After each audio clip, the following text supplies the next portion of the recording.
The Gator GLOKBOX1 is a must-have dashcam security accessory for business owners, fleet operators, taxi drivers, rideshare drivers, and individuals, as it is designed to prevent unauthorized removal of power cables, GPS cables, and SD cards from various Gator dash cams.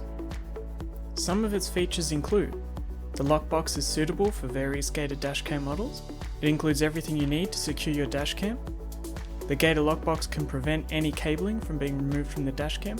And finally, it also prevents unauthorized access and removal of the SD card. Included with this product is the locking box, security screws for securing the lockbox, and the removal tool. Now, to install the Gator lockbox with your compatible Gator dashcam, you simply need to follow the following 4 steps. Step 1. When the dashcam is mounted to the vehicle windscreen, rotate the barrel lens so it's facing the inside of the vehicle cabin. Step 2.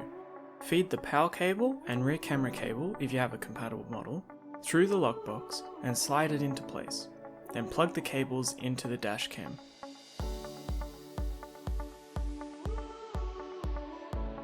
Step 3. Slide the second case of the lockbox into the dashcam and then clamp both pieces in place. Step 4. Screw the 2 security screws to secure the part using the provided key and rotate the dashcam back to its correct viewing angle. And that's it, now your dashcam is secure from unauthorized access. For more information and dashcam compatibility, please visit the Gator Driver Assist website for more details.